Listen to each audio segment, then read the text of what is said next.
गांव की सीमा समाप्त होती है। रवि वहां खड़ा है। उसके सामने वह काली गुफा है जिसका मुहाना किसी बड़े जानवर के खुले जब्जे जैसा दिखता है। हवा में सन्नाटा है, लेकिन रवि के कानों में गांव वालों की बातें गूंज रही हैं। वे कहते हैं कि आधी रात को इस गुफा के भीतर से चीखने की आवाजें आती हैं। रवि की नजरें गुफा के काले अंधेरे में गंगी हैं। कोई हलचल नहीं है, फिर भी वह एक कदम पीछे हटता है।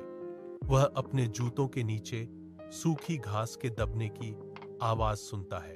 गुफा की ओर से आने वाली ठंडी हवा उसके चेहरे को छूती है।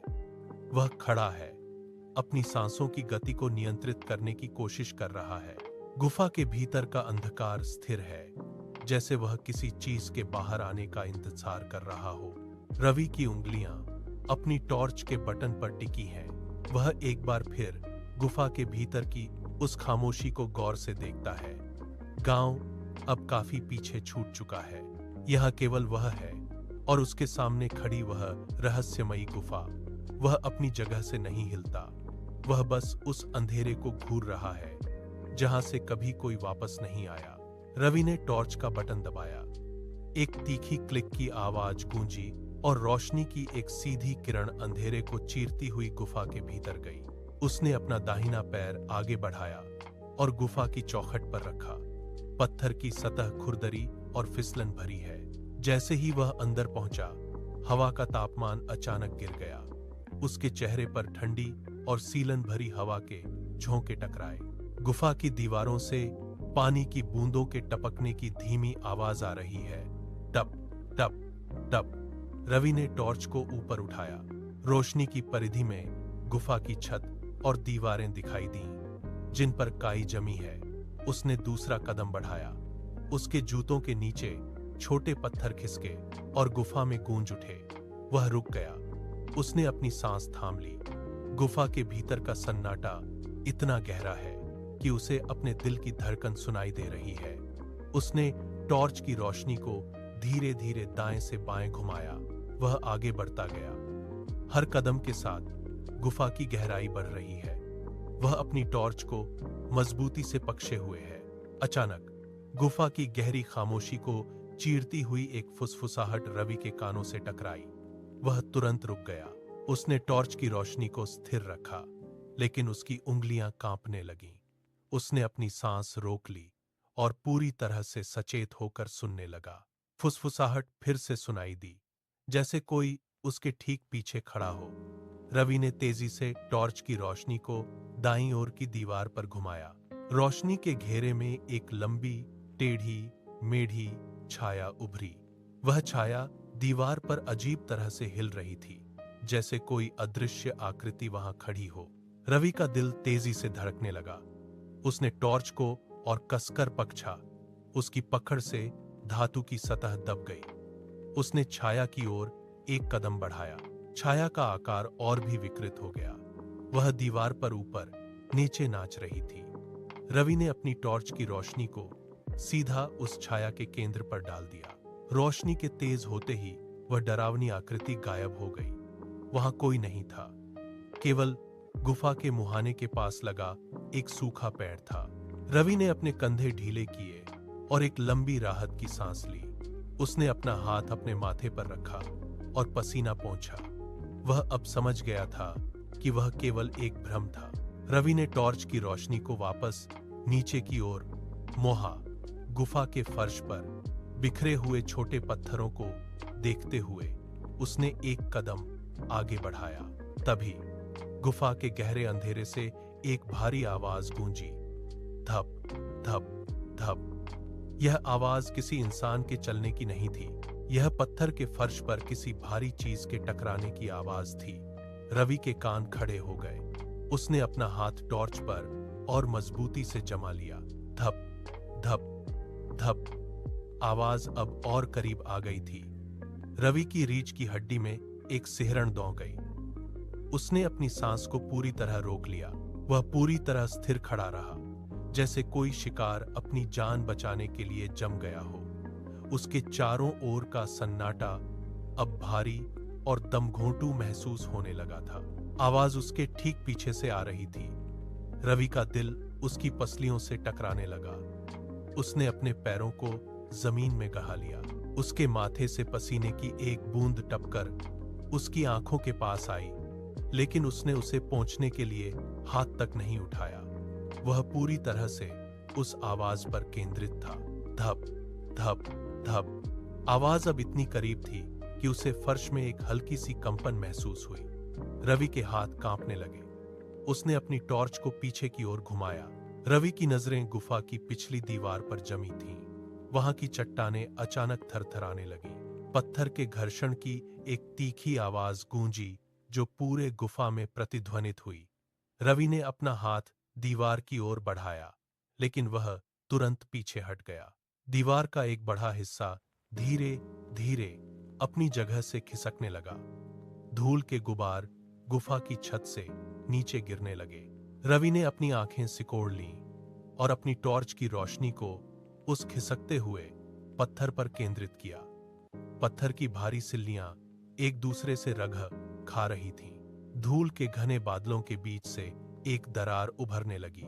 वह दरार धीरे धीरे चौड़ी होती गई। रवि ने अपने पैरों को पीछे की ओर खींचा, लेकिन उसकी नजरें उस खुलते हुए रास्ते पर टिकी रहीं। भारी पत्थर के दरवाजे के पीछे से ठंडी और पुरानी हवा का एक झोंका बाहर आया। दरवाजे के खिसकने की गति धीमी और भारी थी। धबाम की एक हल्की गूंज के साथ वह पत्थर का दरवाजा पूरी तरह से एक तरफ हट गया। धूल के गुबार के बीच से एक नया रास्ता सामने आया। गुफा का वह छिपा हुआ हिस्सा अब रवि के सामने था। वहां का अंधेरा पहले से कहीं अधिक गहरा और रहस्यमयी लग रहा था। रवि ने एक गहरी सांस ली। उसके फेफड़े धूल के कणों से भर गए। उसने टॉर्च की रोशनी उस नए खुले हुए रास्ते के अंदर डाली। रोशनी की किरणें एक छोटे से पत्थर के चबूतरे पर जाकर रुकीं। रवि ने उस नए खुले हुए कक्ष में कदम रखा। उसके जूतों की आवाज पत्थर के फर्श पर गूंजी। कक्ष के केंद्र में एक चौकोर पत्थर का चबूतरा था। उस पर एक पुराना लकड़ी का संदूक रखा था। संदूक की सतह पर समय की मोटी परत जमी थी। रवि धीरे धीरे उसके करीब पहुंचा। उसने अपना हाथ आगे बढ़ाया और संदूक के ढक्कन पर जमी धूल को अपनी हथेलियों से झाड़ना शुरू किया। धूल के कण हवा में तैरने लगे और रवि की नाक में खुजली पैदा करने लगे। उसने अपनी सांस रोकी। लकड़ी की सतह खुरदरी और ठंडी महसूस हो रही थी। संदूक के कोनों पर लोहे की जंग लगी पट्टियां लगी थीं। रवि की उंगलियां संदूक के कुंडे तक पहुंची। कुंडा भारी और ठंडा था। उसने उसे पकड़ा। उसके हाथ कांप रहे थे। रवि ने अपने होंठ भींचे और अपनी पूरी ताकत लगाकर कुंडे को ऊपर की ओर खींचा। संदूक के कब्जे से एक धीमी और कर्कश आवाज निकली। रवि ने कुंडे को पूरी ताकत से ऊपर की ओर झटका दिया। लकड़ी के ढक्कन के खुलते ही गुफा के भीतर का सन्नाटा टूट गया। एक तीव्र और दिव्य सुनहरी रोशनी संदूक के भीतर से फूट पड़ी।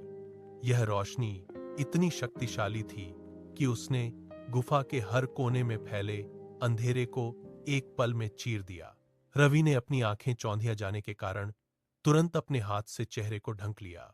रोशनी की किरणें गुफा की दीवारों से टकराकर वापस लौट रही थीं, जिससे पूरा कक्ष चमक उठा।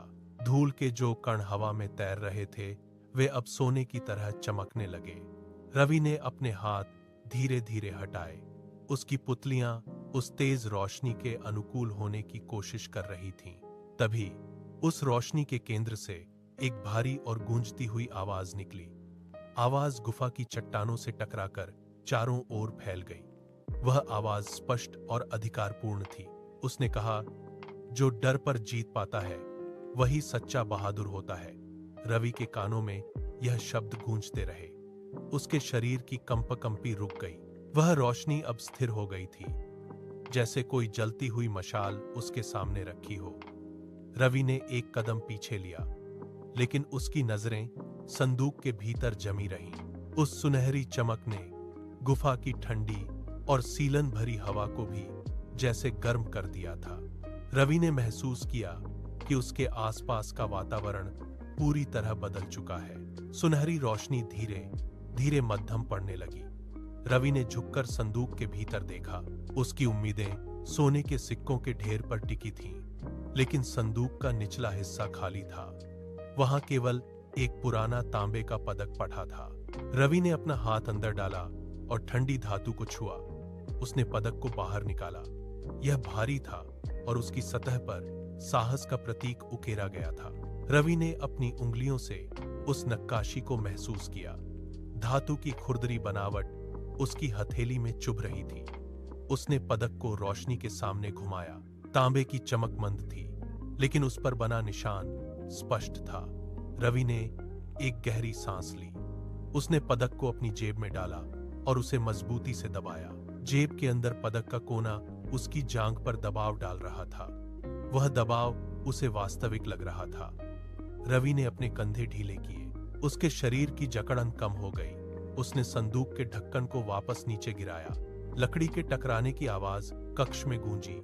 अब गुफा के भीतर की सीलन भरी हवा उसे परेशान नहीं कर रही थी। उसने अपने हाथ झाड़ और सीधे खड़े होकर गुफा के द्वार की ओर मुड़ गया। रवि ने गुफा के भारी पत्थर के दरवाजे को पार किया। बाहर की ठंडी हवा उसके चेहरे से टकराई, लेकिन इस बार उसे सिहरन नहीं हुई। उसने अपने पैरों को चट्टानी जमीन पर मजबूती से टिकाया और बाहर की ओर कदम बढ़ाए। गुफा का मुहाना अब उसके पीछे था। रवि रुका। उसने पीछे मुड़कर उस काली गुफा की ओर देखा। वही जगह जहां से कुछ देर पहले चीखने की आवाजें आने का डर था, अब उसे केवल पत्थरों का एक ढांचा लग रही थी। उसने अपनी जेब में रखे तांबे के पदक को फिर से महसूस किया। धातु का स्पर्श उसे याद दिला रहा था कि डर का सामना करने के बाद क्या शेष रहता है। रवि ने एक लंबी सांस ली और अपनी नजरें सामने के रास्ते पर टिका दी। वह अब रुक कर नहीं चल रहा था। उसके कदम जमीन पर जोर से पड़ रहे थे, जो उसकी स्थिरता और आत्मविश्वास को दर्शा रहे थे। गांव की ओर जाने वाला पगडंडी का रास्ता अब उसे धुंधला नहीं लग रहा था। उसने अपनी गति बढ़ाई। उसके शरीर की हर मांसपेशी अब तनाव मुक्त थी। वह सीधा चलता रहा, अपनी नजरें सामने की ओर रखे हुए। रात के सन्नाटे में उसके चलने की आवाज स्पष्ट सुनाई दे रही थी। वह अब उस डर से मुक्त था जिसने उसे गांव की सीमा पर रोक रखा था। रवि अब एक विजेता की तरह अपने घर की ओर बढ़ चला था।